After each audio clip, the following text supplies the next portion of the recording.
Alors nous pourrions résumer la difficulté à laquelle nous allons être confrontés pendant tout le cours à travers une dualité du sens du mot sujet lorsqu'on l'applique à l'être humain en général. Dans un premier sens, dire que quelqu'un est sujet, c'est dire qu'il est capable d'agir par lui-même, qu'il est capable d'agir librement, c'est-à-dire que l'action ne dépend que de lui et ne dépend pas juste de sa nature ou des événements extérieurs. C'est sa capacité à décider et à déterminer rationnellement sa propre existence. C'est ça, au fond, au sens fort, la capacité à dire « je ».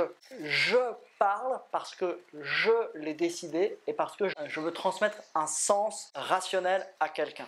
Donc, je, ici, c'est la capacité à penser rationnellement et à agir volontairement, librement.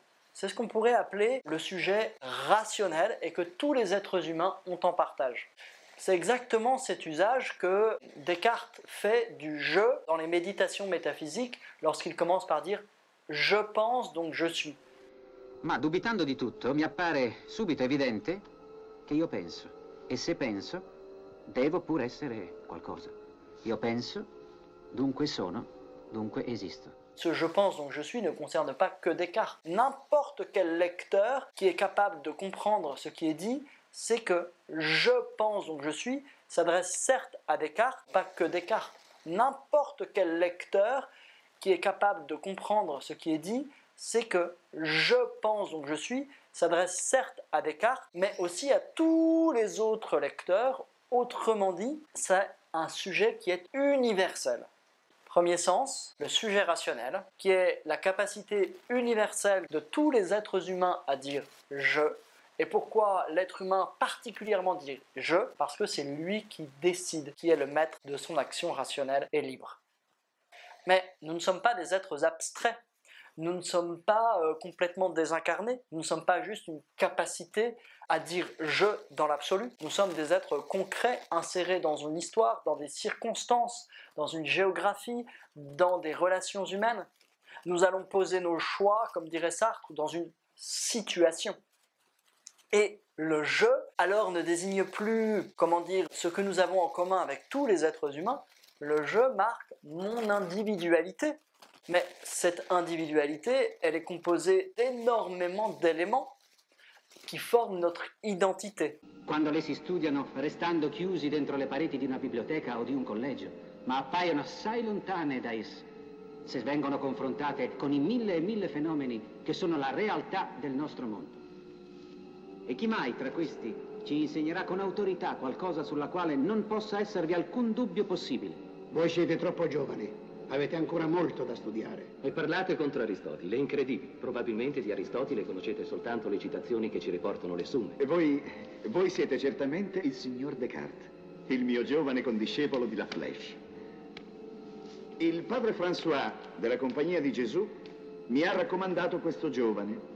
Il signor Descartes ha grande passione per le scienze matematiche. Avrete occasione di conoscerlo meglio in seguito. Certamente, signori. En ce sens, ce « je » individuel, on le nommera sujet empirique. Mais dès qu'on s'attache à comprendre ce sujet empirique, qui serait donc un cas particulier du sujet rationnel, nous sommes face à une difficulté immense. Pourquoi? Ce sujet empirique est-il vraiment libre? Est-il vraiment le maître de sa vie? Est-il le maître de sa raison? Prenons deux tout petits exemples pour vous faire comprendre. En ce moment, vous êtes en train de choisir les études que vous allez faire. Est-ce que c'est vous qui avez choisi? Ou est-ce qu'en fait, votre choix n'est que le résultat de prédéterminations extérieures qui vous ont conduit à penser que tel choix d'études serait le meilleur pour vous? On dit souvent « je fais ce que je veux, donc je suis libre ». La question n'est pas là. Est-ce qu'on est libre de vouloir ce qu'on veut? Ou est-ce que notre volonté est déterminée? Réfléchissons un instant. Est-ce que vous avez choisi librement de préférer les fraises, le fondant au chocolat, aux choux de Bruxelles et aux asperges? Non, vous avez découvert votre préférence pour les fraises enrobées de chocolat plutôt que pour les asperges aux épinards. Et donc, ça veut dire qu'en fait, quand vous dites « je fais ce que je veux », c'est-à-dire que vous découvrez votre préférence. Mais est-ce que l'homme décide librement de sa préférence et de ses choix? Est-ce que par exemple, on ne choisit pas des études de médecine parce qu'on nous a appris dans notre famille que c'est un beau métier et qui permettait à la fois d'être au service des autres et en même temps d'avoir une vraie situation financière pour faire vivre une famille? Est-ce qu'au contraire, un ouvrier n'aura pas plus d'enfants ouvriers parce que c'est la situation auquel les enfants s'identifient, etc., etc. Si on regarde de près la vie des individus, on peut se demander si empiriquement, en réalité, elle n'est pas complètement déterminée. Déterminée par les rapports économiques, déterminée par la psychologie, ce sera tout le mouvement qui va naître à partir de Freud, déterminée par la société, comme va pouvoir le montrer Bourdieu à travers la sociologie, déterminée par les rapports historiques, déterminée par les rapports politiques. Tous ces rapports-là tellement compliqués dans lesquels chacun de nous est inséré, est-ce que nous les maîtrisons suffisamment pour être capables de dire que ce ne sont que des influences que nous sommes capables de mettre à distance pour choisir, ou est-ce qu'au fond on n'est que le résultat très complexe, très confus d'influences que nous ne maîtrisons pas?